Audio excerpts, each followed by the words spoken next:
Welcome back to the show, everybody. This is the Upper Tier Podcast, and tonight we have a bonus show, I would say, tonight for us, where we're going to take a look back at the international campaign so far for Ireland. Certainly looking back at the last two matches anyway, but we'll run down through the other things and give our thoughts on it, give our thoughts on Stephen Kenny and all those kind of things.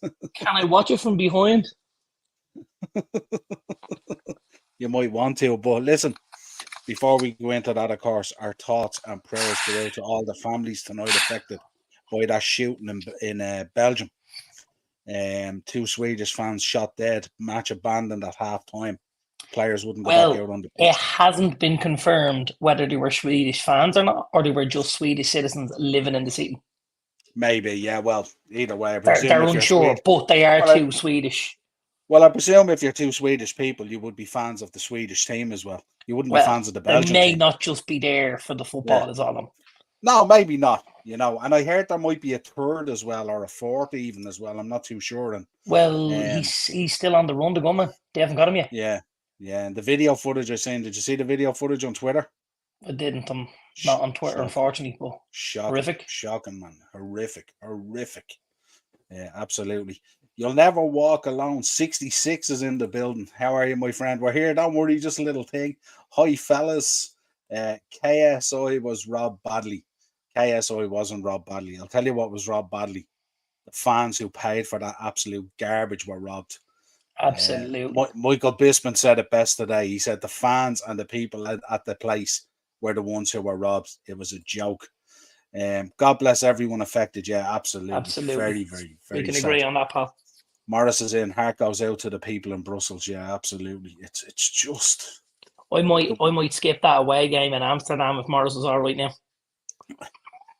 Fuck that. Yeah. Morris is gone anyway, so there you go. But yeah, I mean, give us your thoughts at the moment. I mean, even I was watching it tonight with Ben, and even at 4-0, Ben turned around and said, "Can't even celebrate this. No. There's nothing to celebrate here." You know what I mean? And like Ben would go to the matches. Ben loves the Irish team and stuff like that and all. You know what I mean? So, give us your thoughts on that. Listen, it's a token victory tonight. It's a stay of execution, I would imagine. It'll give him a little bit more time at the helm. But we're in a bad state, if I'm honest. Not necessarily just because of what's going on the pitch, but I think if you look at what's going on off the pitch, and obviously the FAI's finances and stuff like that, that's led us into this situation at the minute, because we all know when the dog's on the street now, there's no money there to relieve Stephen Kenny of his duties, and there's certainly no money there to bring anybody in of any kind of calibre to look after these players. So this is the FAI's failings. This is just another body in our little country that's been unable to look after their end of the proceeding, shall we say. I mean, if we look at RTE at the minute and 61 million in the hole, like the FAI, they're also in the hole. Like, how did people think that these associations and these groups are going to be ran, and this wasn't going to come out about the underhanded stuff that was going on, and the brown envelopes and everything? It's nuts, It's really, really nuts. Yeah, it's frustrating that, the net effect of that is cycling through the system now and playing out on the pitch and playing out in the Irish side and stuff like that now, and especially at grassroots as well and stuff like that and all. It's just so frustrating. But I don't know. I don't know what to think of it. I heard a lot of commentary since the Greek game the other day. Now, I think the Greek game the other day was shockingly bad. Really bad. I just don't think we offered anything really at all. And you even see it tonight. Even tonight, there's just a lot of untidy football. And what we're forgetting in this as well is we do have a number of players here who are playing in the Premier League and stuff like that. You know what I mean? It's not like we have a collection of lads that are over the age now, or we've a collection of lads that are winding down, or these are lads the likes of Evan Ferguson all playing week in, week out for their Premier League teams. Oh, Benny got a move to Luton there. I know he doesn't play every week and stuff, but he's around it. He's training. He's at that level. You know what I mean? And you have Darrow Shea in there, and I a got to number be of us. honest, and like if we look at the squad, people can say what they want about the manager or whatever. That squad is more than capable of mixing it with teams at that level and above that level. Greece shouldn't have been a huge step for us, and it was. There is more than enough. The boy Mikey Johnston obviously looks like a little bit of a baller. Evan Ferguson, obviously the standout player. He's got to be our Robbie Keane for the next number of years, I would imagine. But Chidozie is a serious player. Whether he plays every minute in the Premier League or not, the guy puts in a serious shift every week. At club and country level. Scales playing for Celtic in the Champions League. Yeah, listen. I don't think Scales should have been in that start 11. If I'm honest, I think he's a perfect squad player, but I don't necessarily think he should have been partnering. I actually don't think Duffy should have been in either. I think both of them. I would have been going with O'Shea, and Egan's obviously not there, and then Collins. They're the three that centre halves we have, and then the boy Obama Diele. I think Scales and Duffy are about fifth and sixth choice. I think what he's probably doing, not so much with Duffy, but with Scales, I'd say what he's doing is, and it's a kind of a weird one as well, because it's kind of like, this is the kind of match that you use to look at players. Those players that are around 4th, 5th, and 6th, and you get a feel for have they something about them and stuff like that. But that's only if you're a manager who's going to be in the next qualifying, campaign or whatever it is, and you're building towards the future a bit, stuff like that. Yeah, but don't forget, on Friday night in the Aviva, he started with Duffy and Scales as well. Yeah. Whether he scored tonight or didn't score tonight, Matt Doherty shouldn't be anywhere near an Irish squad. Shouldn't be anywhere near it. He's been miles off the pace for a number of years. He floundered at Spurs. He went back to Wolves. He couldn't get a spot there. He's gone off to Atletico. He's playing very little football at Atletico as well. He's miles away from where we need to be. And there's so many more, so many more players deserving of an opportunity. What about young Ebisali on the bench, Feisty? Why didn't he play?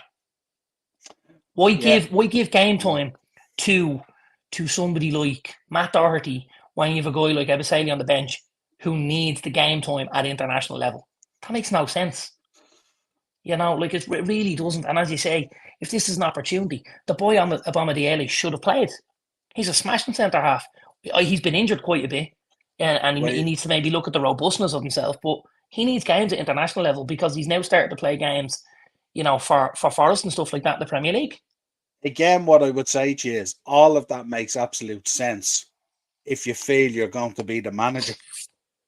But if you don't feel you're the one to just walk out the door, you know what I mean? Because he obviously, I don't know, it's kind of weird as well, because every time I see the team come together for an international break, there's different formations, there's different players in different positions and all this kind of thing. And there doesn't seem to be, if you look over the 4 years or whatever he's had, and you look at, okay, he's brought in players, he's had to move players out, he's tried to culturally change the way we play football, which I don't think is really a good idea. I think we should stick to what we're good at, and we should play to our strengths and not try to become something else. And especially in a time where, we haven't had a lot of success.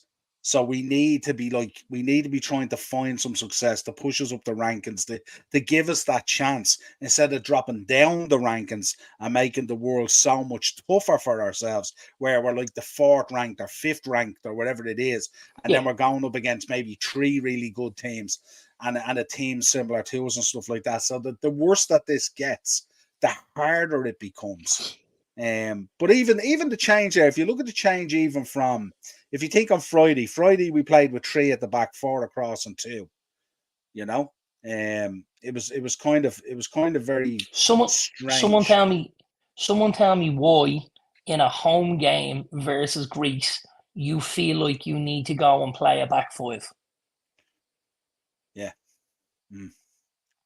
It's already an extremely negative move by the manager, which then sends out messages to the players because they think, well, the gaffer thinks we need to play five at the back. Why would you think we need to play five at the back? Are these very, very good?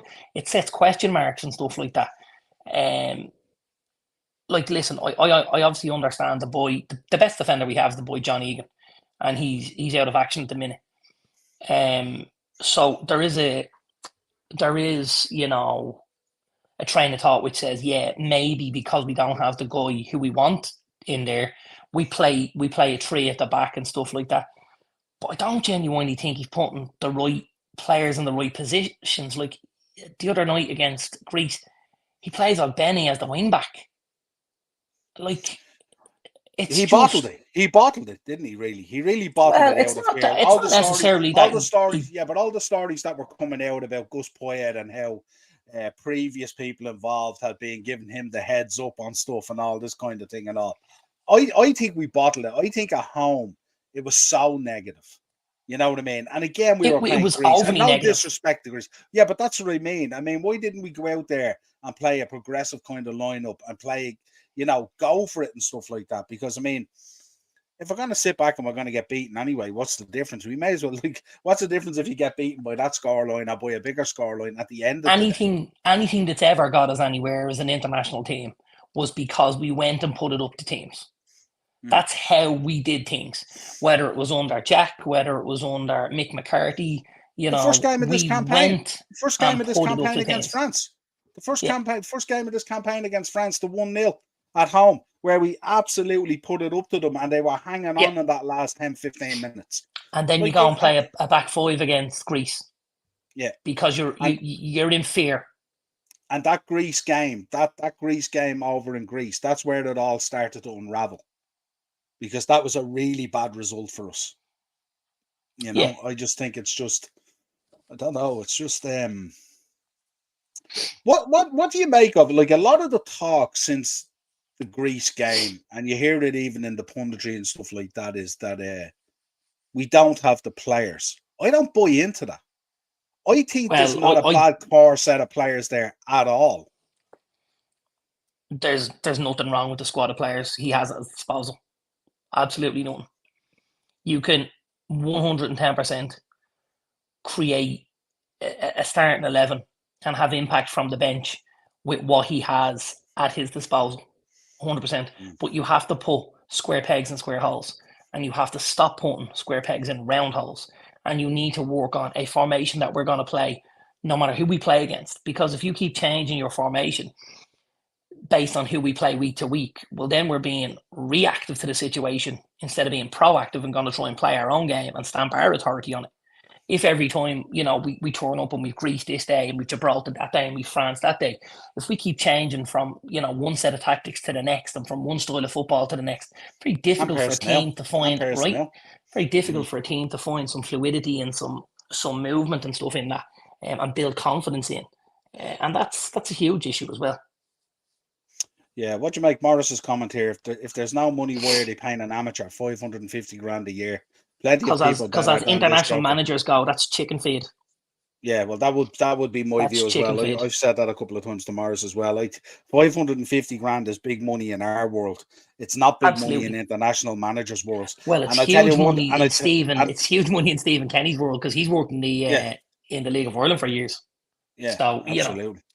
Yeah, but what I would say about that as well is that's not the kind of money that's going to convince Lee Carsley to walk out of the under-21 setup in England. Oh, you just took the name out of my mouth. Yeah, because I was about to say to you can guarantee Lee Carsley's getting paid double that for looking after the 21s in England. Yeah. And it's also not getting Chris Hughton out of Ghana either. You can guarantee that as well. I think it's just and it's difficult as well. I mean. What is the kind of that we want? Do we want Allardyce to come in and play Allardyce ball or something like that? Or you know what I mean? And then you look at like Morris, you're after putting that in there. Tell us, who would you bring in that you think could come in on that money?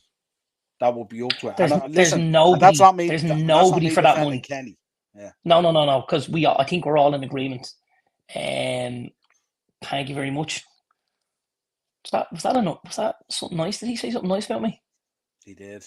He did. Bring a tear to me glass of haters. He's been busting my balls all night on the shorts. So that's why he's been nice to you, yeah. He's been giving me a hard time.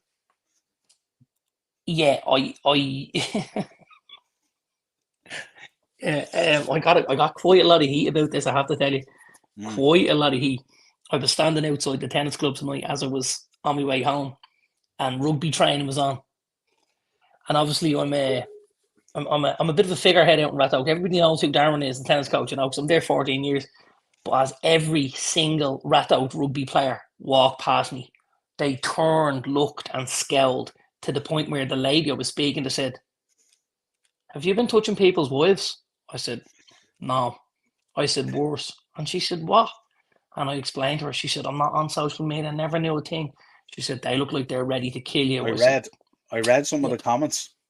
Traitor and all the rest of it. I read a few of them. I don't think it helped either, the picture of full-time either that you put up in the white All Blacks top. I don't think that went down well at all either. Talking about sending a message. Yeah, you'll never walk alone. Absolutely. Van Dijk won it for Holland in injury time, 93rd minute penalty. Of all the people, Van Dijk, but he does take a good penalty. Took the penalty, or yeah, he took it. Yeah, took it as well. Yeah, and had a lot of those green laser things in his face as well while taking it. Not a bother to him.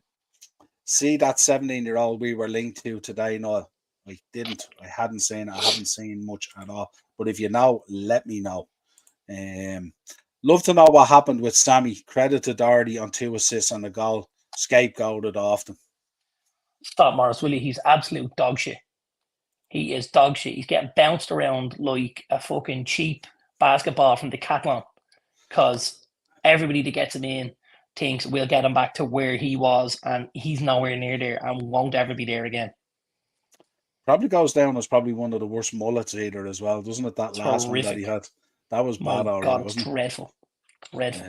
World Cup final package is absolutely ridiculous price. Well, of course it is. It's not. It's gonna be the All Blacks versus South Africa now. You see, going in hard tonight. You'll never walk alone. Vamoose, Liverpool and Ireland. Yeah, absolutely. Morris, the senior players that Kenny tried to push out the door have actually saved him up until this point, and he's had to play them and swallow his pride.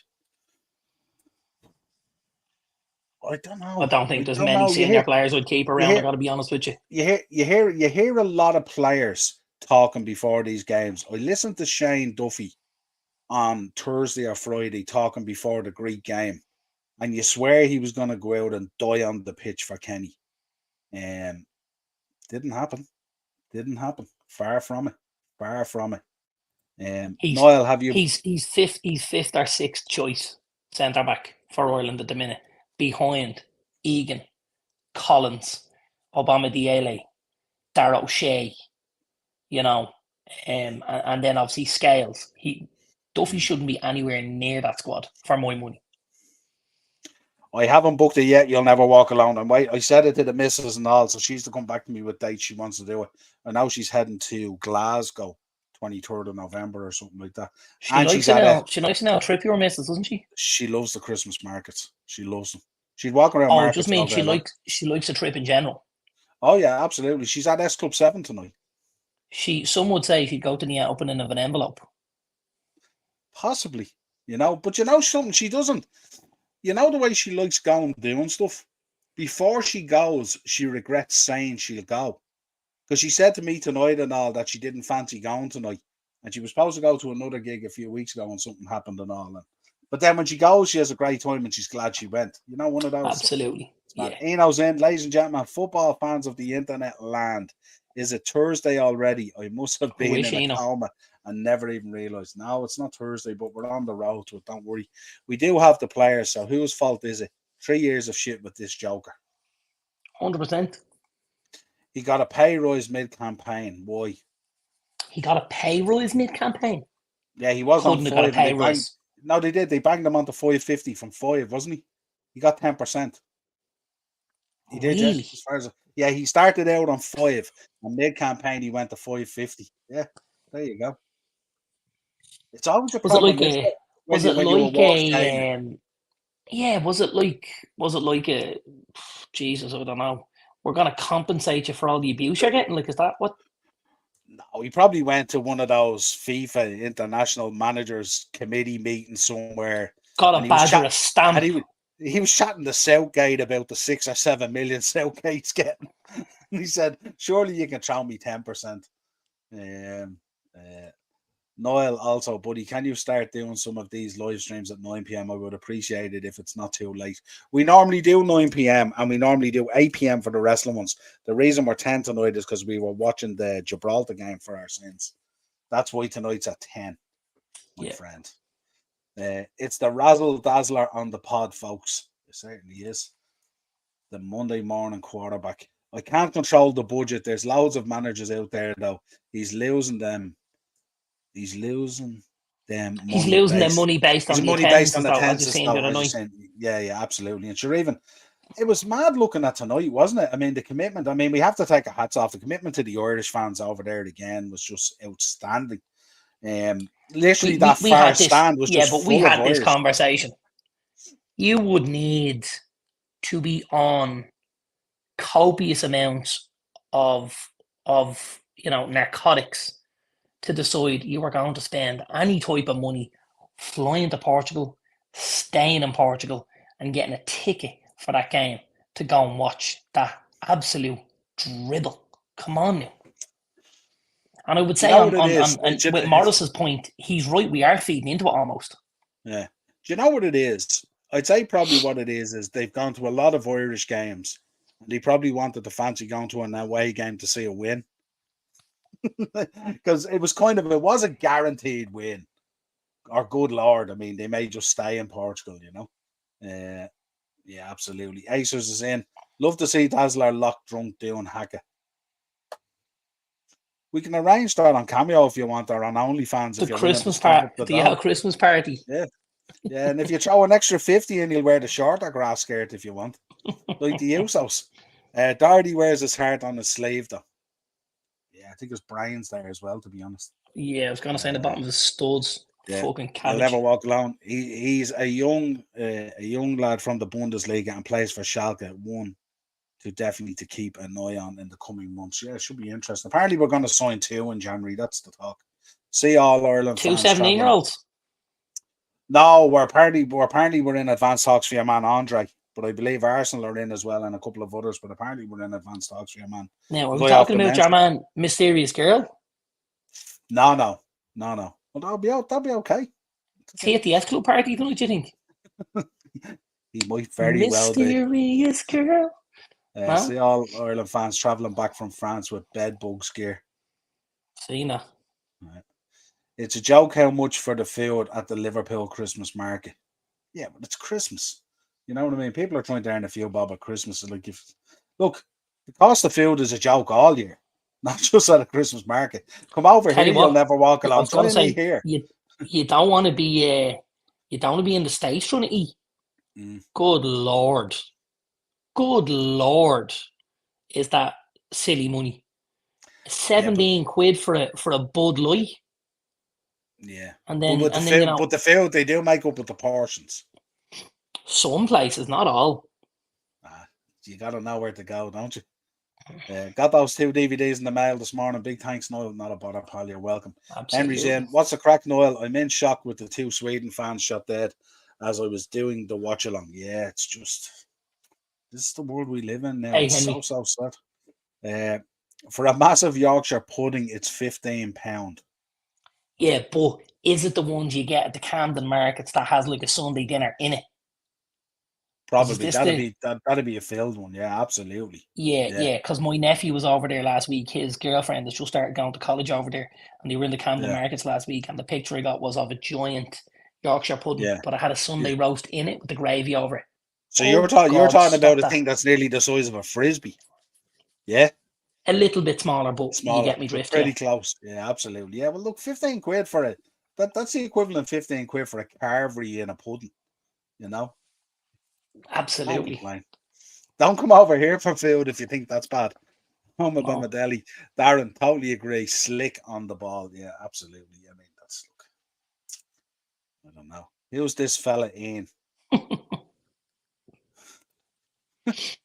What's Dazzler thoughts on Sir Jimmy Savile with the takeover? You mean Sir Jim Ratcliffe, I Sir presume? Jim Radcliffe, yeah. Yeah. Not a Bit problem. upsetting. Bit upset, but listen, it's hard to form an opinion straight away until we've seen how the first couple of bricks are laid, and then after that we'll start to form our opinion. I'm all for giving people a chance. Now, if you're asking me who I wanted to give a chance to, I'd have absolutely wanted to give it to, the Qataris above Sir Jim, but I will be giving him a little bit of an opportunity to see how he gets on, and we will take the first couple of months and then we'll digest it, process it, and then form our own opinion based on what we see. We'll discuss it more on Thursday because the board meeting is on Thursday, isn't it? So some information should filter out by the time we're live on Thursday evening. Hopefully. I've a different view on it, but I'll keep it for Thursday. I don't think United fans should. I know they're down because you were reaching out for that golden fleece for Qatar, which would have solved every problem with United, and that was my fear. My fear was this is going to take off like a rocket ship now because you guys, with the amount of revenue you generate and everything else, you could have thrown sauce at the wall. You know what I mean? It's not like Newcastle where you're going to have to build up your revenues and overtime and stuff like that. You guys could have come out like trap six. And you see what Qatar came out with today and all. Yeah, we were going to bring in Mbappe and we were going to bring in all, and everyone's sitting back Kingsley going, Coleman, Camavinga, and you're there going, and that just makes it we didn't worse. want them. Yeah, and then Jim Ratcliffe comes out and goes, "Yeah, I'm going to make Old Trafford a 90,000 seater," and you're going, "Yeah, but Mbappe and Camavinga," and you're there going, "Yeah, grand." Darren's sitting there going, "It doesn't have to be a 90,000 seater for me. I already have my 2 tickets, so it doesn't matter. Right, absolutely. I'm going either way." Yeah. Morris, season ticket for next year is down 25%, I've been told. Yeah. Price-wise, or what's he talking about? Is he talking about for the Ireland games, price-wise, is it? Or you think uptake, like it's 75% down on I've what no the original idea. take was. Clarify that No, for us, Morris, 25% down after 100, yeah. Yeah. Hey, Henry, how are you, brother? Dazzler. And Morris, Yorkshire pudding doesn't belong on the table. I don't know about that now. Don't be saying silly things. You're asking the wrong blokes for that now, I have to tell you. Yeah. You're hitting up the wrong tag team when it comes to that. We believe all food belongs on the table. Well, within Irish cheesy chips are meant to be lovely, ain't they? I don't know.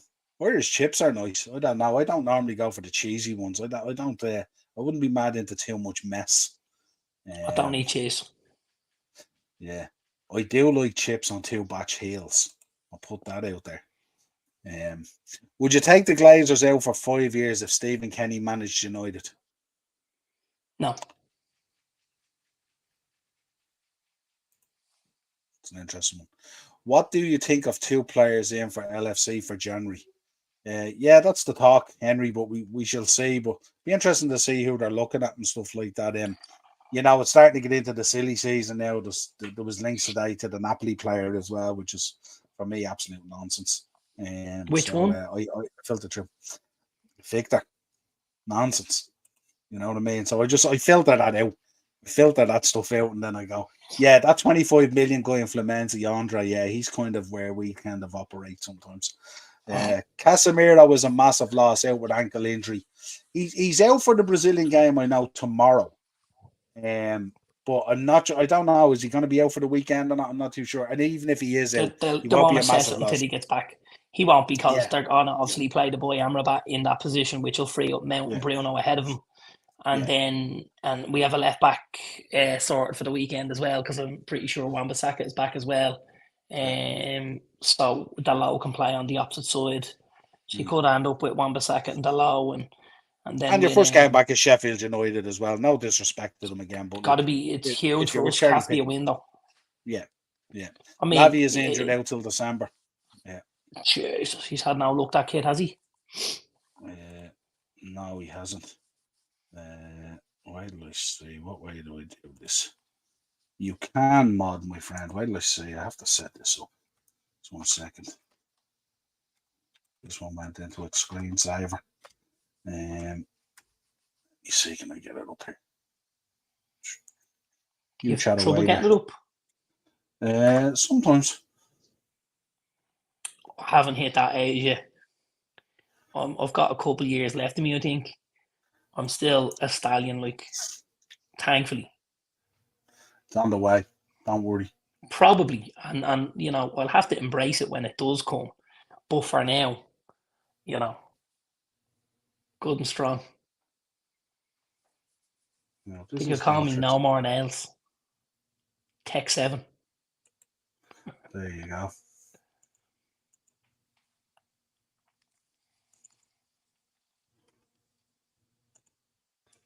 I'll have to look into it. I don't know what's happening here. Who would we like to see in if money, now obviously money is always going to be an issue, but who would we want to see in charge of Ireland? You know, obviously you've mentioned Lee Carsley. He would be top of the list for me. With obviously what he's done with the under-21s, and then him being an ex-Irish international and stuff like that. That I think would be a terrific appointment. Yeah. Failing, you know, getting him, crowbarring him out the door, where else would you look then? You know, Chris? I personally wouldn't, but that's just me. You wouldn't take Chris? No, I wouldn't jump at it. You know, is it better than Stephen Kenny? Listen, that's a no-brainer.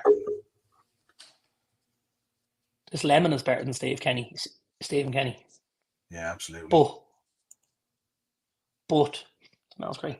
But he wouldn't necessarily be my up there on my list of, you know, could we look into Graham Potter? Would we have the money? What's Potter going to cost us? Well, you see, the issue is going to be what's anyone going to cost you in relation to Kenny. You know, like if Carsley was going to cost you $2 million a year, would Potter be happy to work at that level for international manager? Maybe, because don't forget he's got that big, huge payoff from Chelsea, right? So renewal wise for Roy in 20. Okay, renewal wise, thank you. Absolutely. Thanks for clarifying, pal. Yeah, it's just going to be strange to see, you know, where we go to. I like the idea of Carsley. I think that'd be immense. Potter, maybe. Who else could be floating about? Do you look at like a Ralph Hasenhüttl? Yeah, Ralph would be a good one, wouldn't he? For what he's done with, say, younger players and stuff like that, and for the style and brand of football he liked to play. We kind of are very good under Hasenhüttl, you know. Yeah, we kind of need someone that has a kind of you know, like someone who can work with obviously youth and bring them on, but obviously someone as well who has some sort of a scouting network to get out there and you know, cover a load of games, find people, unearth players. You know what I mean? It's that way as well, isn't it? Yeah, but I mean, I don't know whether that's necessarily having the scout network. I think people know who's available. The issue is, are they able to draw them in? Because me knowing that Sammy Smodics is available and eligible for Ireland, and then me getting him to play on a pitch with a jersey on are two different things. Now, because Stephen Kenny knew about one of them, and the other one he had difficulty doing, from what we can be led to believe, you know. And the fact that where Ireland is at the moment, it's between the issues with the FAI, between the way the team is performing, between ranking, between everything else and all, it's not necessarily the most attractive option. Let's say if you're a manager going into that meeting to sit down with a guy, and of course agents are going to be talking to their players as well and going, well, Here's for example, if Declan Rice declared and was playing for Ireland, that transfer to Arsenal might have been 50, 55 million. It ain't going to be 105 million. Of Who course, knows? absolutely. And But that's a that's big that's deal. also that was allowed to happen, basically. That was allowed to happen, and it shouldn't have been allowed to happen because Declan Rice should have had games under his belt at an international level at that stage, which would have tied him down. Unfortunately, it didn't happen, but it should have. Here's a question for you from the chat. Salah, Yeah. if you were replacing Salah, who would you bring in? If I was replacing Salah, Yeah, who would I bring in? Liverpool have been linked with Andre and they've been linked with Sané. Now, I'm not saying they're replacements for Salah. No, absolutely not. The Sané one was a strange one for me because he plays on the left. Yeah. And he has predominantly played on the left. And it's not like we're short of left players, are we now? So when I heard that, because I did hear it on the radio the other day, Liverpool are eyeing up Sané as a replacement for Salah, and I was like, are they getting something wrong here? Like, they play on opposite sides. I don't think Liverpool are going to start playing with wingers that go on the outside all of a sudden. I'm sure they still want their inside forward to invert themselves inside. I don't know. Who would I like to see there if I was a Liverpool fan? Give me a minute and I'll think on that one, yeah? Because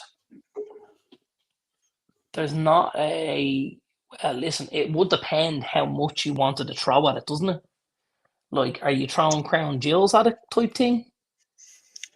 You would think money's going to be available, because if he goes out the door, he's going to go out for whatever between 180, 200 million, whatever it is, something ridiculous anyway. I would imagine. Are you going down to North London to throw money at Saka? I don't think money's going to get him out of Arsenal, is it? I don't know. But would you think that if you threw massive money at him, you get him out? I can't see him leaving Arsenal. Could you? Well, this is what I'm saying. Like, where's your ambition at, basically?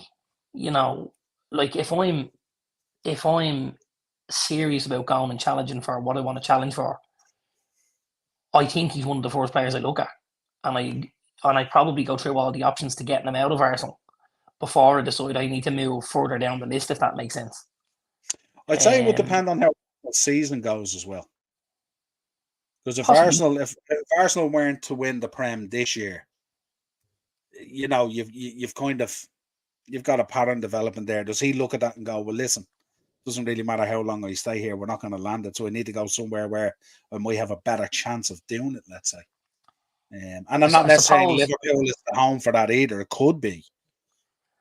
Absolutely. What about then? Obviously, next on the list, you're probably looking at someone along the likes of Federico Chiesa. Yeah, again, Italian, and I'm not too sure.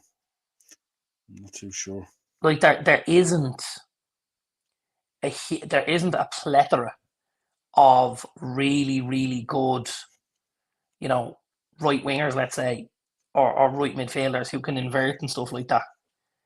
The boy Rodrigo, possibly at Madrid, is he a Jurgen Klopp player? Yeah. Like, after that, after Chiesa, after Rodrigo, after Saka, I think you're looking at something that's not the finished product.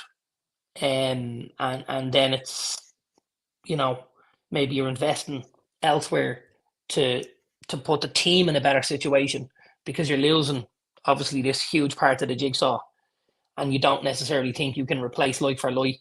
So you replace other pieces of the jigsaw and help them get bigger, meaning you need a smaller piece to go in there, If you have a smaller piece going in, who are you looking at then? Who operates on that side in the Prem? Jarrod Bowen? Jarrod Bowen, right-sided? Jarrod Bowen is right-sided, yeah. And he's been linked with you before. Like, Jarrod Bowen, I think, is a pretty good attempt at a signing for me. I know he's only just arrived in the Premier League. The boy Diaby at Villa. Yeah.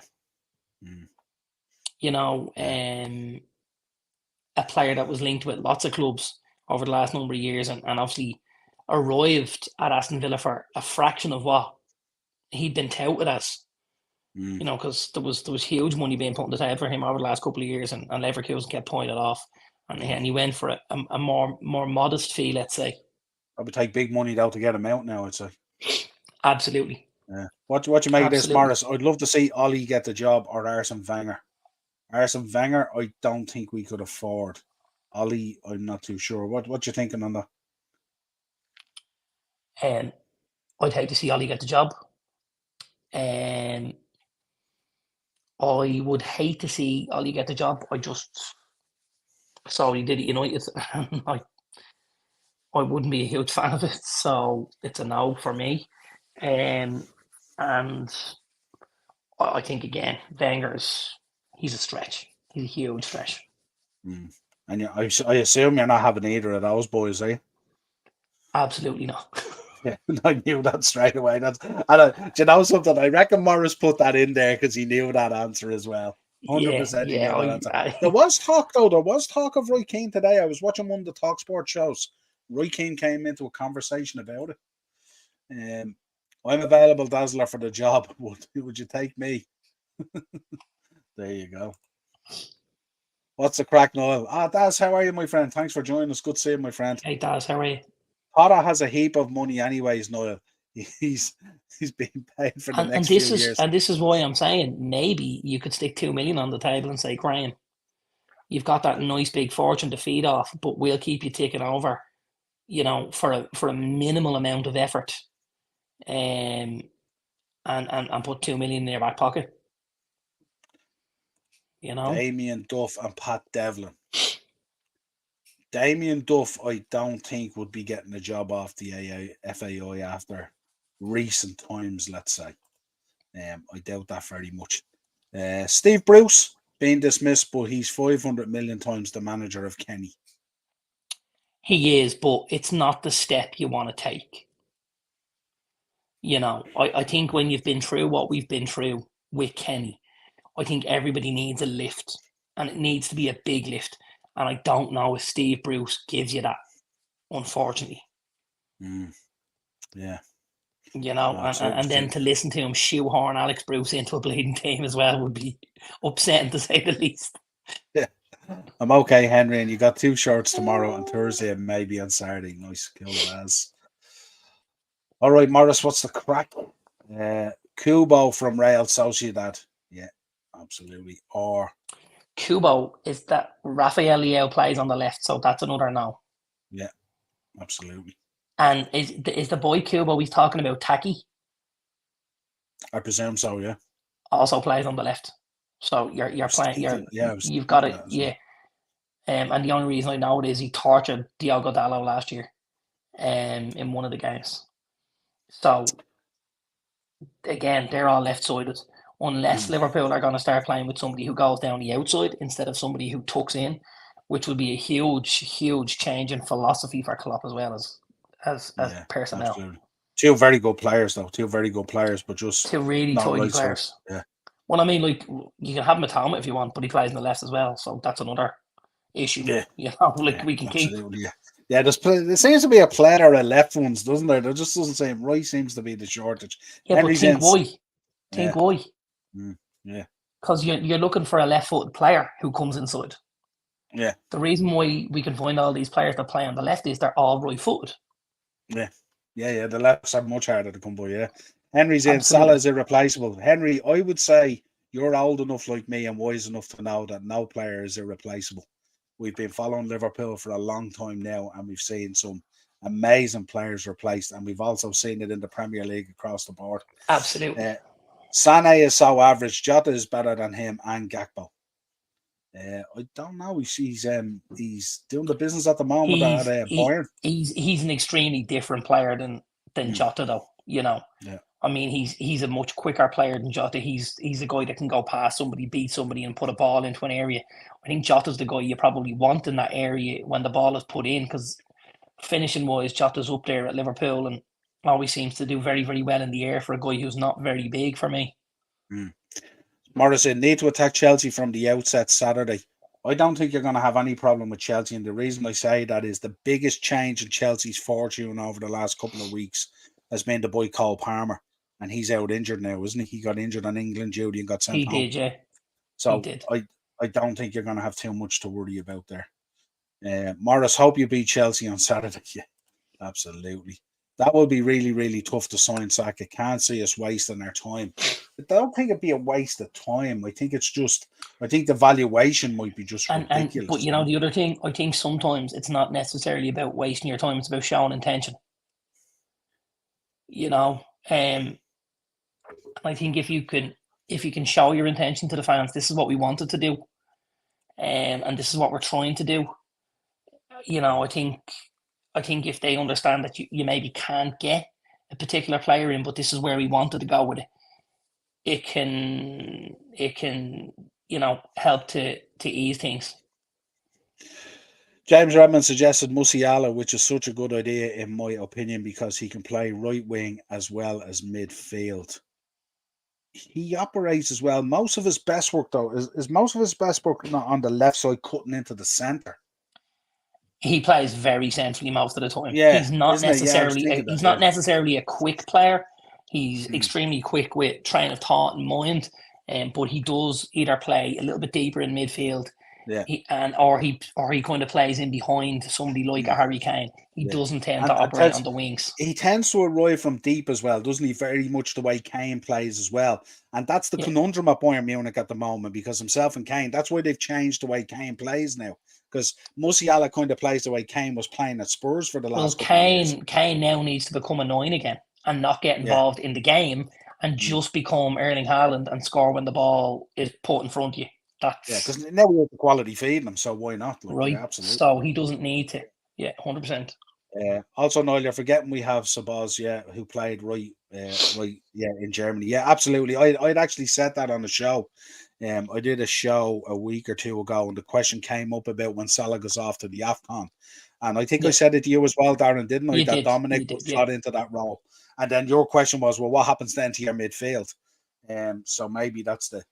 So then do you end up with Endo as the holding midfielder, and you end up with McAllister and Gravenberch in front of him with Szoboszlai on one side, Diaz on the other, and somebody through the middle? Possibly, yeah, absolutely. Yeah, you'll have Curtis there as well. And of course, we had the conversation about Harvey, and I don't want to upset You'll Never Walk Alone again. Harvey's one of his favourites, so we won't keep that off again. Roy Keane, an unbelievable baller for the England under-19s or whatever side he was playing for last week. 21s. Roy Keane needs to stick to social media clicks for Sky. Yeah, he's doing a great job. 100%. And you know what? It's about finding your niche, and boy, has he found his. Oh, cool. Jamie is on. Yeah, I'll check out Jamie. Jamie's putting out some good content at the moment, actually. I like those shows he's doing, Daz. The ones where he has a particular topic and stuff like that. It's pretty cool at the moment. Kubo does play right wing. His new FIFA card says he does too. I worry if you're getting all your stuff from FIFA cards. That's my main worry. Yeah, you may not be talking about Tacky. I'm gonna go and look. And I will be able to Phil Neville. A show for Acers here. Phil Neville. For the Irish gig? I presume so. Well, I presume it's not for Liverpool's right wing. That'd be horrible. That'd be horrible. 50 years of red, Niall. I will die of red dressed in the current kit. Yeah, absolutely. That's what I'm saying here. 50 years of red. We've seen them come and go. We've seen them replaced and all. So look, everyone's irreplaceable, but look, we love Mo Salah. There's no doubt about it. I ordered something for that website I sent you and Dazzler, Niall, some Hogan and Savage. Oh, cool. That was the figure website he sent us. Pretty good. Was wearing All Blacks jersey on Saturday in the pub. Got dirty looks from everywhere. I'm a trendsetter. Eddie Amy, maybe from Dortmund. We have been linked with him before a couple of weeks ago. Maybe. He's also a little more central. He likes to play as a striker. That's where he operates. In the morning, you mean, Niall? In the morning. What's that? What did I miss? Oh, Jamie is on in the morning. Oh, okay. Is that what you meant? Yeah, I've been watching his shows. He does the, what do you call them now? Those coffee morning shows he's doing now. Yeah, they're really cool. I've been watching them in the job as well. I gotta go and Coffee poop. Good morning. night, all. Yeah, he calls it. It's a coffee morning thing that he does, and he picks a topic. It's mainly Liverpool content that Jamie does, but it's he picks a topic like he might talk about your man Andre, or he might talk about the VAR decision or whatever it is, and he just discusses that, and it's good. It's good content. No problem, Henry. Have a good one. I want you lads to take our Triple H's sledgehammer on Kenny. Listen, it's over for me. That hammer dropped a long Yeah, time ago. absolutely. That's long gone. Yeah. Don't give him Does control of that anything. That scares me. does that there was talk today that if we lost the Dutch game or something we could qualify. Has that all changed with tonight's results? No idea. I I'm didn't not too look sure. into it. It looked like clickbait to me, so I Yeah. skirted around the outside of it and didn't go near it, to be honest with you. Absolutely. Oh shit, next summer Vinny Jr. contract runs out, or maybe. Vinny Jr.'s contract ain't running out. Don't worry about that. I get the feeling he might end up with suitcases full of money outside his house. Yeah, I would have thought so.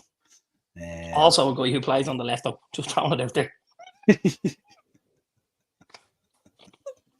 Unfortunately. Jesus, it's mad, isn't it, just how stacked it is? What about if I really throw a curveball in? That's still on the table, I think, Niall. Do you know where I'm going with my curveball? Go on. Salah leaves, yeah. Mason Greenwood. No. Flat no? Absolutely no. No? No. No way. That look, it'd be hard enough to do that under normal circumstances, but to do that in the current circumstances, no, that's not gonna happen. That's as curved a ball as you'll get. I think he's better than some of the options on the table, especially considering they're all left-sided. Yeah, but Klopp, look, when Klopp is signing a player, we both know he digs in. That lad nearly runs a DNA test through a family tree to make sure all is good and stuff like that. He ain't gonna take on that. No way. I would rather have Gnabry over Sané, in my opinion. It makes more sense because he plays on the right. Not to put too fine a point on these things, but we've hit the bar a few times tonight, but we picked out a few right players, haven't we? I think your only issue with Gnabry is he's probably started. You need to agree with that. I think he started to probably get a little bit closer to the hill, if I'm right. Isn't he? He's getting on at this stage, right? He's developing those Casemiro facials. That's all. He has to be. Yeah. What is he now? He's only a tad on 30, is he? 28, 29, 30? He's 29 next birthday. 29, yeah. It's unlikely you're buying a 29-year-old winger, right? To replace a 31 or 32-year-old? No. Unlikely. Yeah. No, I wouldn't thought so. Sancho. I think Greenwood's a better shout than Sancho. He is. Yeah, Sancho. Can you imagine Sancho going to Liverpool and United ponying up for some of his wages? That's never gonna happen, is it? No, but can you imagine us selling him to Liverpool for 40 mil and then him turning out to be a baller?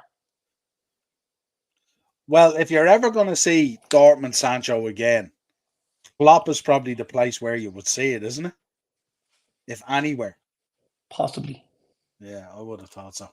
You see, the thing I struggle with on Sancho is, let's not forget, the Chinese delivery man could have fed Erling Haaland at Dortmund. So it wasn't like it was a difficult job. Let's be honest here. You are going to have a certain amount of goals and assists based on what you are playing with. Does that make sense? Yeah. Yeah. I was watching a show actually the other day on the way home. There's a channel out there, Never a Foul. It's well worth following, lads. Some good guys on it, Cass and Dabs and all. But you would have liked it, Darren. They were pushing the narrative of Rodri for the Ballon d'Or. Big time. Big time. And I said, I was actually going to send you a link to it. Because I was saying, They're not miles away. you They're would not lap miles this away. up. Yeah. They were, yeah, go on. They obviously have some football knowledge for a start, right? Mm. These guys know what they're talking about. They're not bluffing. Because anyone that's putting, our boy Rodri out there for that knows what they're talking about. Mm. Dazzler, you need to get rid of Ten Hag. I think there's more than enough issues to look at and take care of before we go anywhere near a change of manager, in my opinion. But look, you've gone through whatever it is, 4 or 5 of them at this stage, and it hasn't made a huge difference, has it? So managerial changes is not the pathway to it's a change of culture that we need, and that can only happen. There you go. Look, Rodrigo, I did mention it, didn't I? Had him up there. Yeah, there you go. Yeah. He's definitely not the better of the two, but he's definitely not the better of the two Brazilians there at Madrid, but he would do a job, absolutely. Yeah. We bring him in as one of those lower level replacements to change the shape of the jigsaw, is it? He'd do all right, wouldn't he? Yeah, I think he'd do all right. And I mean, here's the thing, right? Let's say you got 150 mil out of it for Salah, yeah? Yeah. Could you go to Madrid and say, listen, we want Valverde and Rodrigo, and drop the 150, maybe throw a couple of quid on top of it and get the two boys out? Would you be in a worse position? Absolutely not. No, I wouldn't have thought so. Ellen Day Entertainment, thanks for joining us tonight. Never, can't be. He must go back to Dortmund. Sancho, what do you think? I think it's going to end up at that level. I think it's going to be Germany, Holland, Belgium, something like that, to try and give him the kiss of life and revive him. I don't imagine there's too many, if any, Premier League teams want to take a punt on Jadon Sancho right now.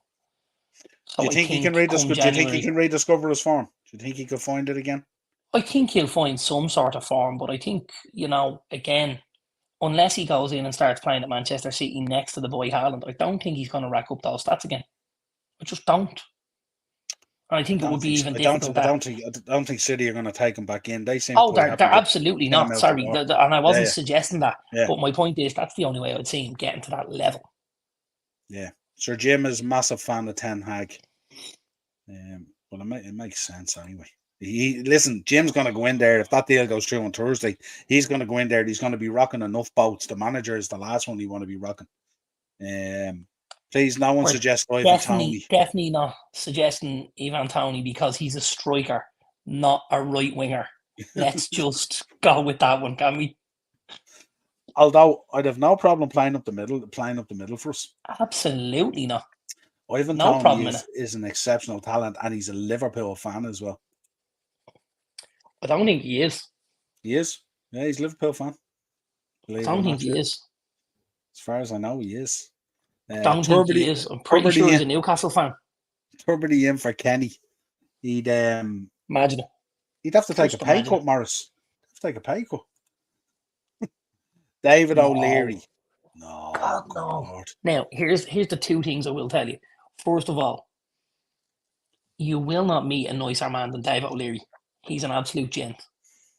A gent, right? A great guy. And his penalty in Italian 90 meant the absolute world to us as a nation. But as a manager, since the Leeds job, he's done absolutely nothing. And that's probably 20 years ago. So please don't give him the reins of an international team. That would be suicidal to watch. Yeah, and I think the Leeds situation as well, him and Ridsdale, I think it was a big one, wasn't it? Gonna hit the hay, lads. No problem, have a good one. Morris is in. I'd bring back Mick back in the morning. Mick McCarthy. Again. Morris, stop, not again. Surely there has to be a stage when you go to the well and it's dry and you're like, you know what? I'll saturate somewhere else. Like, you can't go back to McCarthy again. You just can't. Yeah, I mean, like they will need to sell one of their forwards to fund Mbappe, or will they? Who knows? Madrid have done a very, very, very good job of balancing the books in recent years. And with the work and the Bernabeu almost complete, I'd say money won't be an issue going forward, if I'm honest. The revenue from what they're going to take in is going to be massive. He's on a free in the summer, isn't he? Mbappe, Yeah, he is, well, he can speak to teams from outside of France from January. yeah. So he's on a free, so he wouldn't cost anything to Real Madrid, Well, he would comparable to cost what if you were signing him. he will cost nothing in a transfer fee, but that's not to Mm, say he won't want to sign an on fee and yeah, astronomical wages. yeah. But one would offset And the and other. and then you end up with, you know, Vinny Jr. playing on the left and Mbappe maybe having to play through the middle because he can't play on the left with Vinny Jr. Do you know what I mean? Because I think for Mm, me, he's better coming from the left hand side because you can get him on the ball more often. I think when he plays through the centre, the difficulty is he doesn't hold the ball up extremely well. And if you play against a team that sits quite deep, it's difficult to get in behind. So you want him to get on the ball. And with that in mind, I would prefer to see him playing from the left and tuck it in. yeah, yeah. Up the centre, he sometimes looks a bit confused, doesn't he? He just looks kind of like it's nearly like it's kind of feels a bit foreign to him, I which think is it naturally the way, I suppose. I think it depends, and as you say, at times, because we have seen him at other times playing through the middle, and he looked very good. But they're generally against teams who want to come and play against him. And when he set a high line against them, he's delighted because there's space in between the back four and the goalkeeper. Because he's done it to you guys a couple of times at Anfield. I think I remember. He had 2 one night, Yeah. and both of them were like that. Balls in behind that he went Mm. on to and put them past the keeper and stuff. But when you sit much deeper against them, it works. We stifle them quite a bit at the Aviva even. Because of how deep we sat and how little space Yeah. we left No in space behind to those operate. those No areas. space to operate, yeah. No space Yeah, to operate. Tony linked to Arsenal better than our two strikers who can't hit a barn door. I think if you've designs on winning the league this season and stuff and you're in around it, I think you have to go get them in January, Morris, don't you? I think and I think that's kind of your thinking at the moment as well. So well, should if be you if you're interesting. getting to the end of January and you're still in the title race or even a little bit ahead in the title race, knowing City are coming on the rails, does Tony offer enough to get you far enough in front that you can't be caught? I think so. Yeah. Yeah, I think I so. think if anything in terms of the title race this year, I think the one thing that would hold Arsenal back is the fact that they're not prolific in front of goal. I Yeah. think that's And what will be the difference. and um I also think, when you look at the other end of the pitch and you look what they were willing to do with Raya, because I don't think any of us believed at the end of last season that Aaron Ramsdale wasn't going to be Arsenal's number one going into the season, or wasn't going to play the majority of games as number one. And I think already now, not just Aaron Ramsdale, but a lot of us have realised he's in trouble now at Arsenal. Mm. He's in trouble now at Arsenal because the boy Raya looks to be the flavour of the month. He looks to be what Mikel Arteta wants and stuff like that. Did you And see Ramsdale looking to get out of town in January? um, maybe not January, only because if indeed Arsenal are in a title race, why would you exit the building? Yeah, you pick up your prem. You pick up your Plus prem, you've yeah. got plus you've got FA Cup football from January onwards, and if you've Mm. got knockouts of another competition, maybe the Europa or whatever, he might get some game time. So there might be Yeah, enough to appease him. yeah, absolutely. You'll never walk alone. I'd love to get James on as well. James is electric. He's a good lad. Steve McLaren, FAI. Steve McLaren. No thanks, not for me. What about Um, someone like who was I looking at there the other day? I seen someone on Pardew, Alan Pardew. No, not for me. wouldn't fancy him. No. No. Anyone still believe City paid? I presume he means paid 51 million for Haaland. Also, no update on the 115 charges. I absolutely don't believe they paid that for Haaland. No. Well, we know they didn't, because we know they spent 10 million to the father and 10 million to the agent outside of that, right? Yeah. So, yeah, absolutely. Ellen Day Entertainment, out of topic, but Bruno is underrated by many of us. Why? Bruno Fernandes, underrated. Guimaraes, Bruno Guimaraes at Newcastle, maybe. I'm not sure. Well, if it is Bruno Guimaraes, we certainly don't underrate him at all. No, absolutely not. We spent plenty of podcasts here talking up Newcastle, and he's a big part of it as well. Sean's in. Huge. How do fellas? We'll sadly miss Wrestling Weekly because of work experience, but have a great night and a good stream on Wednesday. Appreciate that, Sean. You catch it on the replay. Make sure, folks, you're smashing that subscribe button as well and hitting the like and bell notification, all that good stuff. At Cheap, the investigation is on for 3 years, mate. Yeah, that's the talk. It could go on for 3 years. The longer the investigation, maybe the bigger the fall. Who knows? Totally disagree. We have no clinical strikers. Well, Morris is 100% right. We know they don't have a clinical striker. Jesus, and the issue I actually have a small issue with both of them. Obviously, Jesus has the work rate and he has the link and he has stuff like that. Couldn't hit a barn door with a banjo. Eddie, for me, is the opposite. Eddie is that fox in the box, but his all-round play is miles off where the guys who play with him is. So then him being the link is quite difficult. You need someone who can link it and then who can also do it in front of goal. And I think that's Ivan Toney. And it's neither of the two lads. Yeah, Keith is in. I honestly don't see Man United win the Premier League anytime soon. They're still miles behind City, in my opinion, like most teams in the league. Still behind Liverpool and Arsenal. I would agree we're behind Arsenal and City. I think it's difficult to say we're behind Liverpool at the minute. Only on the basis that we finished ahead of you guys last year. You know, and we're 7 games into the season and people are writing things off. We don't know what, the next couple of months holds. If Liverpool hold our form, if United drop further, if United start to find some form, if Liverpool drop further. So it's difficult to say. I would say absolutely at the minute the top 2 teams in the league are Arsenal and City, and everyone else is playing for third place after that. Yeah, we'll see how it develops over the next. I mean, the period between now and Christmas is going to be interesting, but certainly, and we're saying now Robbo obviously getting an injury and stuff like that. We're starting to feel those injuries as well now, so depends how we cope with them. And plus, if you look at United as well, I think the comment that Ten Hag made about having his 11 out there, he's kind of struggled quite a bit with injuries and stuff like that. You'll never walk alone. I know a good show for a right wing. The lad Bakayoko from PSV. Yeah, he's a decent player, Johan Bakayoko. Yeah, he is a decent player. And the only thing I will say, which is gonna upset our friend, is, and I saw this earlier, and this is why I know I can bring it up. Do you want to tell me where he's playing there in that shape? Left side again.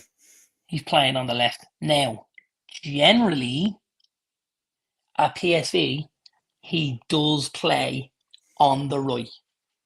Generally. And he is being talked about as one of the top talents in Europe. He was more than happy to stay at the minute at PSV and see how things went there for him, because he didn't necessarily get the offers he was looking for. But could definitely be someone who a lot of big teams, big clubs look at in January, if not in the summer next year. Yeah, it's going to be interesting. Morris, top 4: City, Liverpool, Arsenal, United. I think it's going to be more competitive than that, especially that 4th spot. I think it's going to be very competitive. Alan Day Entertainment, Ronaldo or Messi? This comes up all the time, doesn't it? Ronaldo or Messi? Who are you picking? Who are you taking? In one word? Yeah. The GOAT, Messi. Yeah, I think it's hard to go against. I mean, there's always the arguments back and forward on different kind of levels and stuff like that and all, but I think when you look at Messi, he's just you separate them as well, isn't it? It's just so difficult. What do you separate them on when you're picking Messi? Give us like a sense. Why are you picking Messi? What separates Messi from Ronaldo in your mind? So Now if I'm playing forget about his last run at United now as no. well. Like, you know what I mean? If I'm playing football at the weekend and I've got 10 players, there's 2 players left on the line, and somebody says, "Your next pick," and I've got Ronaldo and I've got Messi, who do I pick from my team? I pick Messi. Because I feel like Messi does more for a team than Ronaldo does. You know, I think with Ronaldo, it's always been the singular. It's always been about him. He's extremely egotistical. I think with Messi, he's always done whatever he could to get the best out of every team he's been involved in and to drag that team to a level. Well, here's one for you. 90 minutes, Champions League final. Free kick awarded just outside the box. And you have a chance to bring a sub on and you've either or. Who'd you bring on to take the free kick? David Beckham. Well, he's not in the choice. Messi. I knew that was good.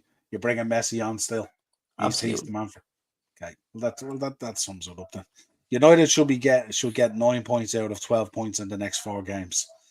But that's not quite the way. United should have got points against Brentford and Palace and all those other teams and didn't. So. And remember with Sheffield United, this 8:00 game coming up on Saturday as well, folks. Sheffield United have put in some decent performances against the bigger teams, and have been quite unlucky. I think Spurs bet them with a 98-minute goal. And they'll be buoyed by the fact they've to go up against us at home in shitty conditions, might I add, because the forecast we know coming in for the next few days is going to be pretty rough. I could see this being very, very similar to the game United played at Burnley a number of weeks ago where they won 1-0. And that'd be the kind of result. 1-0 I'd take 1-0 and get out of there, 100%. Yeah, top 5 is the Champions League spots, isn't it, this season? That's the talk, but it hasn't been confirmed. Yeah, it hasn't been confirmed. Based on the coefficient is that's what they would expect to happen. Right. World Cup winner Messi. Yeah. Copa America winner Messi. The World Cup separates them, in my opinion. Xavi or Pirlo, who are you picking? Xavi. Interesting. Yeah, Ronaldo was a very selfish player. Very. Very. Trent Alexander-Arnold for me. For the free kick. Oh, for the free kick. Yeah, but Niall already said the Messi last minute of the Ronaldo game. Was on the line. No. Niall already said last minute of the game. And we know generally at that stage, Trent already sat down because he's defended the under 9s fucking right back from the local team. So the Saturday night game at 8:00, I presume, is should be Sky, I think. It's not an Amazon game, is it? Don't think so. And some of those 8:00 games, or the Friday ones, are Amazon games, are they? I think maybe. Aces and Sky Sports after Chelsea versus Arsenal. Sky Sports. There you go. After Chelsea Arsenal. Great day, isn't it? What a day of football. You guys are on BT, and then the Newcastle game is on at 3:00 on Premier Sports. We're on BT at 12:30. Surprise. In the early slot again. Morris, it's a fire stick game. But not what idea he's talking about. Let's see Aaron Wan-Bissaka goals versus Trent's. If I'm looking for a right back and the option is Aaron Wan-Bissaka or Trent, I take Aaron Wan-Bissaka every day of the week and twice on a Sunday because he can actually play as a right back and defend, which as a right back is important. Like the rest of them. Yeah. Trent's a midfielder anyway, so you can't compare them. Just saying. City versus probably Brighton. Plays on the left at this stage as well with how many of them we fucking mentioned. Now our good friend Klopp, he might put Trent into that Salah position when he goes off to the AFCON or something like that, unearth something, City versus Brighton will be tasty game. It I could don't be. know. Do you know something? I don't know about that because I'm looking at Brighton. I don't think Brighton have been anywhere near where they should be this season. And I think City will want to lay down a mark as well. It's not an easy game to come back to either, but I think that will be I think when you lost what Brighton lost, it's difficult. yeah. I think when you lose McAllister and Caicedo out of your starting 11, how many teams would, you know, You're loyal to yourself I'm now. absolutely not. He's actually I'm not. He does absolutely believe not. this. We've had I this conversation 100 a believe number of this. times. Yeah. But yeah, I personally think that's a massive step for Brighton having to take the two lads out of the team. So, we've got to give them a little bit of time to get used to things. I still think we'll see the best of them over the course of the season. Mm. Yeah, interesting. The key's in. As a Liverpool fan, David Beckham is the best set piece specialist I've ever seen. World class player back in his day. Yeah, 100%. Battle of the Dreadlocks, Trent versus Wan-Bissaka. Not anymore. Brighton very inconsistent, like Villa. Yeah, absolutely. A little more consistent, or sorry, Villa are a little more consistent than Brighton. Let's be honest. Yeah, absolutely. What you gonna say now, Maguire over Van Dijk? He's probing you now, isn't he? He's probing you now. It's too late to be probing him at this stage. He's poking the bear, but he should know not to do things like that. Yeah, absolutely. I think they both have a highlight reel of calamities from recent Times. performances. Yeah. Yeah, interesting. Yeah, well, that's it, folks. That's our international review, somewhat international review. I'd say, but it always goes in something else. I don't think Trent starts tomorrow. Does he ever start for England? He started. Didn't he start one? Well, we know he's behind Trippier and Walker, right? And probably John Stones when he's fit as well. No, see, he was very clever this time, Southgate. He put him in as a midfielder. So he didn't put him in as a defender. Right. Remember when we looked at the squad, he was in the midfield pair bracket, so that might be his thinking maybe. City will be delighted to be playing young boys in Champions League before Manchester Derby. Yeah, I think also Pep need to be careful if he's going to play with young boys in Europe. It's a Jimmy Savile if I've ever heard one. That kind of thing is frowned upon, all right. The All Blacks are the best there is, the best there was, and the best there ever will be. I don't think Darren would argue with that.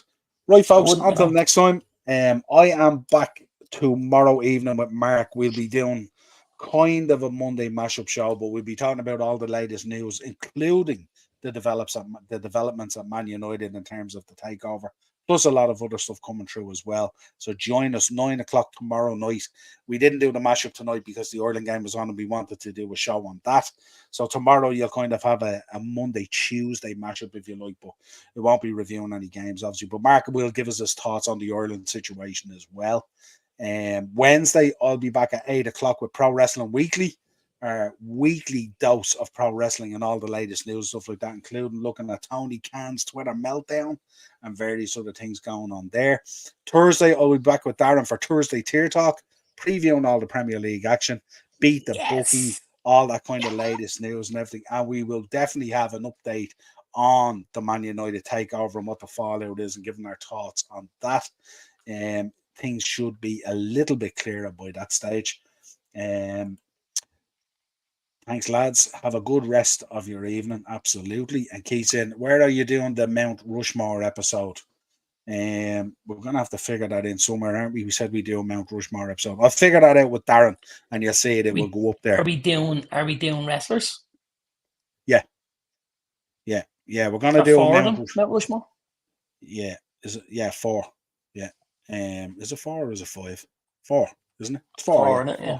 Yeah, so what we'll do is we'll probably do, I don't know, we might have to take them from periods, won't we, rather than just 4. Maybe we could do an overall one, and maybe we could do maybe a 90s and a 2000s, something like that. We'll definitely do a tag team one, obviously, as well.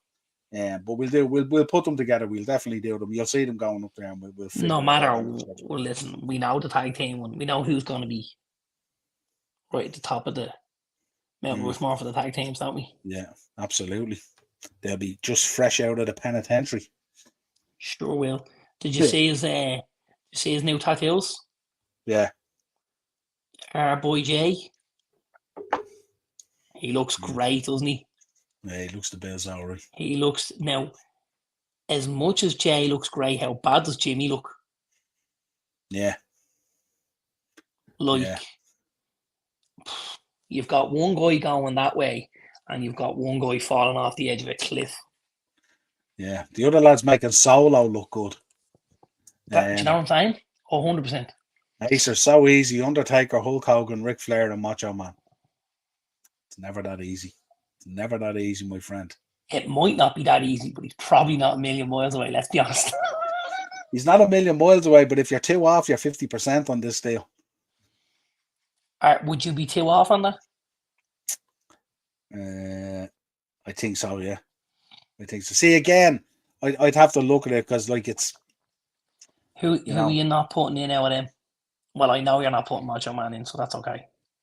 Not necessarily. I wouldn't be putting Taker in. You wouldn't be putting Taker in? No, because I'm not... I told you this before. I'm not a huge Taker fan. You wouldn't be putting Taker in? No. We'll have the conversation on the night, but Taker doesn't go on my Mount Rushmore. I don't care what people say about him being the locker room leader and all that kind of stuff. The streak is contrived. And the last 15 years of his career, look at the last 15 years of his career. Well, listen, I think we can all say Rick's going to be on it. I would think so, yeah. Rick is going to be on mine anyway.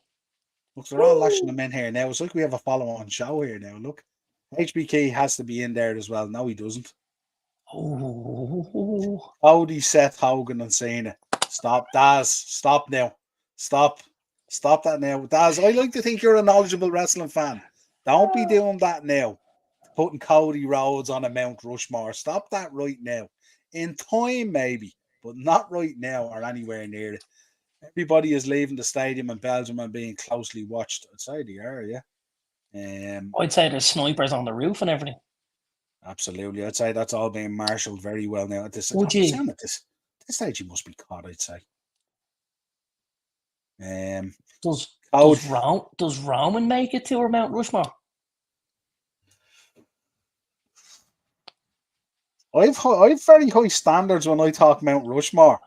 I'm just gauging. But see, that's your what interest I'm here. saying. You see, I've watched wrestling now nearly over the guts of 4 decades. So for me to put 4 lads on a wall is extremely difficult. I nearly have to segment it down into decades or into periods because I don't want to do anyone a disservice. You know? I mean, could you argue against over the last 3 years the best wrestler on the planet's Roman Reigns? That's what I'm saying to you. Like, would he make our Mount Rushmore? You know?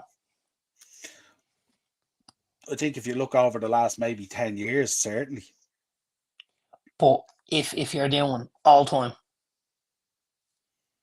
what he's done, so his body of work so far, is that good enough to get him a spot up there for you?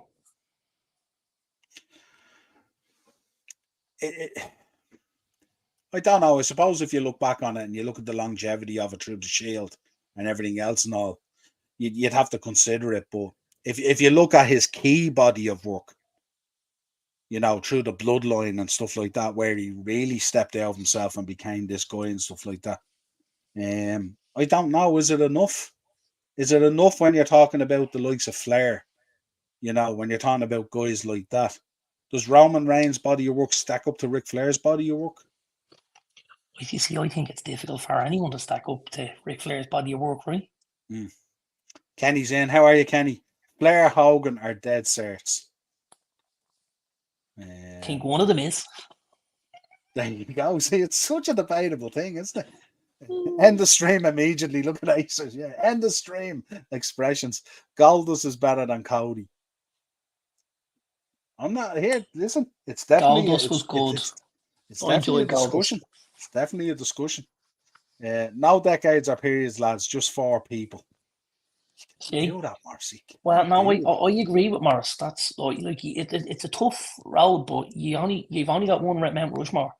Now you can absolutely have a tag team one, but you can only have one singles one. You can't have the 80s, the 90s, Well, you're the running out of Attitude Era. spots then because Cena goes on your Rushmore. For you? Well, for me personally, I think Cena has to go on my Rushmore. I believe Cena is one of the greatest ever So in then all there's facets. In all facets of the business. There's two of yours, right? We got Flair and Cena, yeah. Kurt Angle will be my 5th pick. See, this is mad, isn't it? Stephen Kenny is on the Mount Rushmore of Ireland managers with Staunton, King, and O'Neill. I tell you, doing the Mount Rushmore for Irish managers would be way easier than for wrestling. That's for sure. Taker needs to be on that list. Come on, one of the longest and most successful careers in WWE history. Not on mine. Not on mine. Everyone going mad at the moment at how part-time Roman Reigns is. Everyone screaming blue murder about how part-time Roman Reigns is. Doesn't show up each week. Doesn't defend the title. You want me to put Undertaker on my Mount Rushmore? The man who invented part-time schedule. Let's just put that out there. How are you all even still Undertaker fans? He dropped the streak to Brock Lesnar. Brock Lesnar on your Mount Rushmore? No. You're going to have a deep think about this now, aren't you? No, you see, here's the thing. I'm pretty sure I know where I'd go with this, but I think There's it would a good surprise. one. Where does Eddie lie on your Mount Rushmore? Eddie Guerrero. Nowhere near it. There you go. There you go. That answers that one. So he ain't 5th. He absolutely ain't 5th. Is he top 10?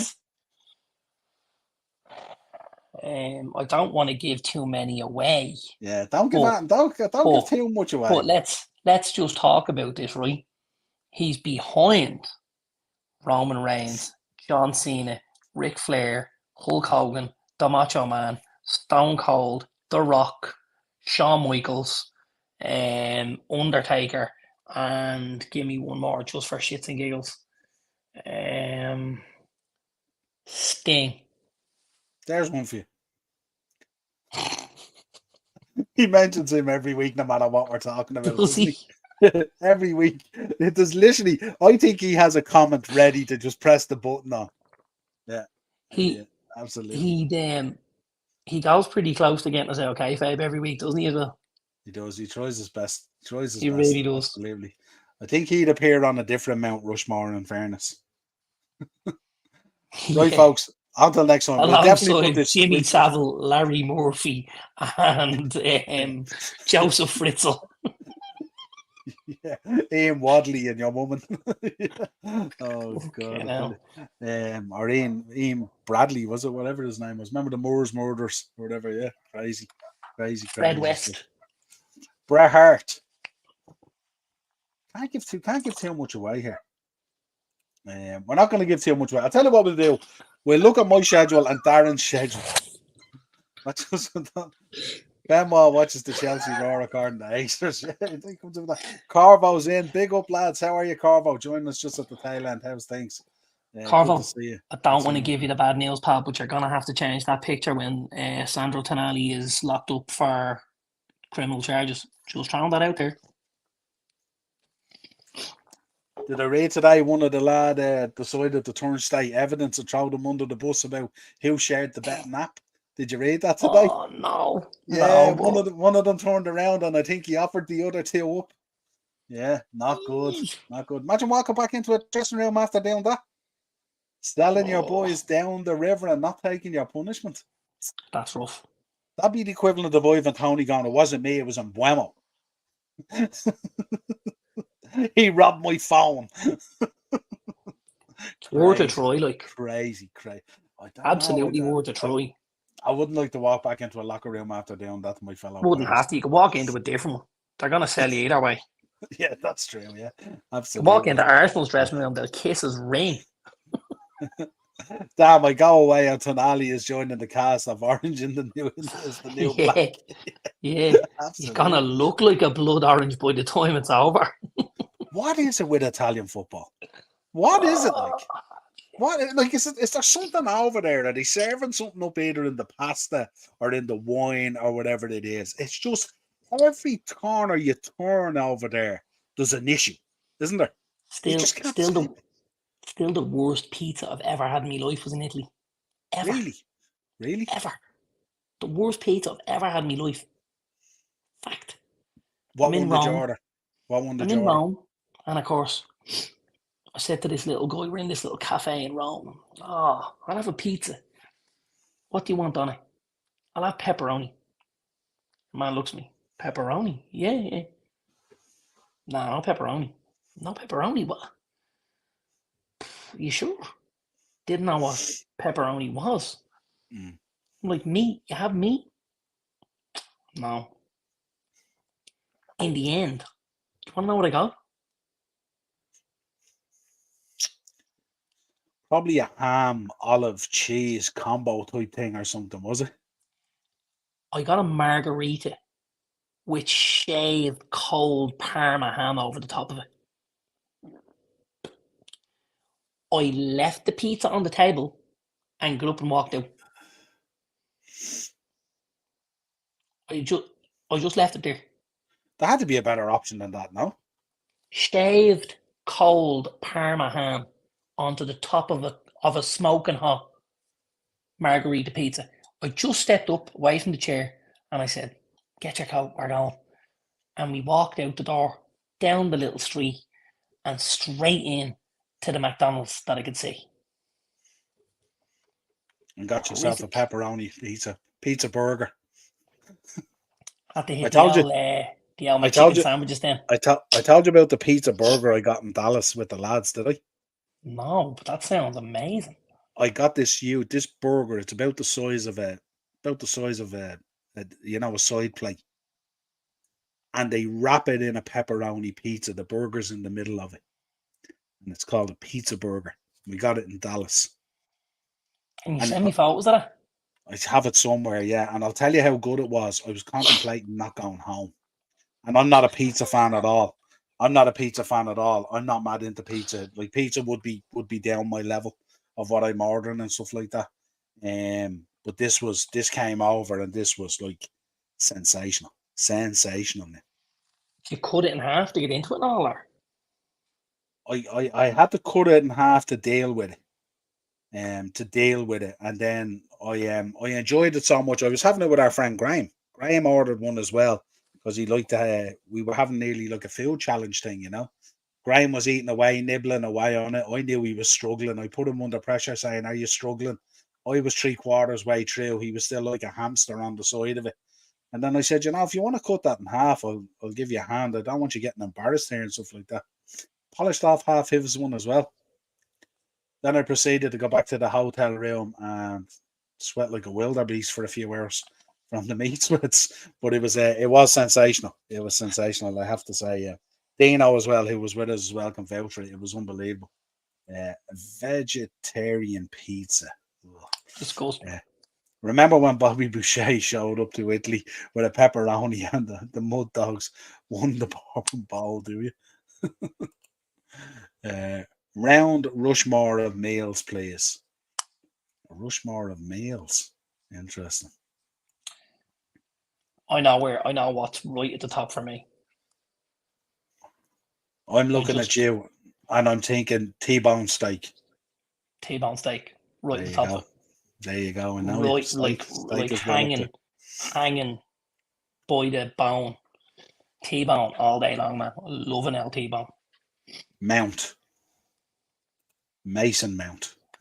Am I being sent subliminal messages here or something like that?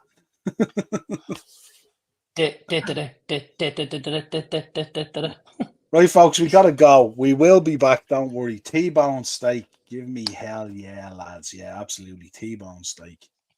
100%, man. Unbelievable. T-bone steak. Yeah, absolutely. Right, To- folks. Till tomorrow night for me. I told you I played this game at summer camp, don't I? Which We played the So You're on Death Row game, okay. and they tell you tomorrow's gonna be your execution. You can have anything you want to eat tonight. but name it. And we go round the kids, and then the first thing is some of the kids are like, I don't want to die. And I'm like, sorry, you're not dying. It's only fictional. Don't worry about it. What are you eating? That's the most important thing. And then you get to hear all the little things, you know. So there's an Italian restaurant out in Rathouth. It's extremely popular. It's called La Buca. It's run by a gentleman called Russell, and Russell is a Bournemouth fan, right? So that's always high on the list because they do barbecue chicken flatbread, and they do dough balls, and they do pizzas and chicken wings and burgers and all of this stuff. So La Buca's always, you'll hear the kids. Some kid will go, pizza from La Buca. Oh, it's amazing.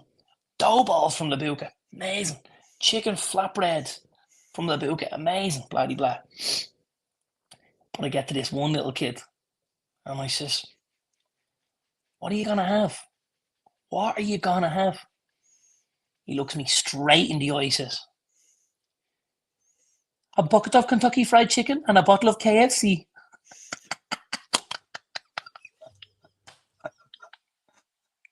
Which probably isn't an unusual meal on death row, to be honest. Do you know what? I think it was days before I stopped laughing. Yeah. I was like, I love this kid. He's great. Chinese to go. It's not bad now. It's not bad. You need to be more specific, though. You can't be that open-ended. I know if someone said to my wife, you can only eat one food for the rest of your life, what would it be? She'd pick Chinese. And what's the order, though? She flip-flops between a couple of different things. She has the ability to, like, she eats anything. You know? So she might say, oh, I'll have a king prawn chow mein. I fancy a change. Yeah, she might go in for the house special fried rice, or, you know, the king prawn chow mein, or crispy chicken, or Szechuan beef, or any of these stuff. And I'm like, what? Darren's there. Have they got chicken balls, no sauce, and fried rice, please? And make sure there's no veg in the bag. Yeah. And you can keep those prawn crackers. I had a Supermax at 10 a.m. yesterday after a night out. No regrets. Hashtag country life. Supermax at 10 a.m. Well, what I will tell you is there's a garage not very far from my house, and it has a Supermax drive-through in it, right? And every now and again on the way to work, I pull in and I get myself a curry chips and 5 chicken goujons. It's epic. Yeah. Epic. What a meal. Oh, enough of this food talk. I won't be able to sleep. Right, lads. Until next time. We'll see you soon. Make sure you subscribe, hit the bell notification button, drop a like on the video, share the content. I'll be back tomorrow night at 9 o'clock with Marky, and we might even continue this little chat about food stuff. That we could do a food Mount Rushmore and a dessert Mount Rushmore. A dessert Mount Rushmore now would be interesting. I'm going to get you a picture of something. Good. I look forward to it. Right. Gotta go, folks. Talk to you soon. Morris, I had a curry chips and 6 nuggets. 10 a.m. The curry chips, and then swap the nuggets for the goujons or the tenders. Unreal. Golden. Right, folks. Cheers. I'm weird.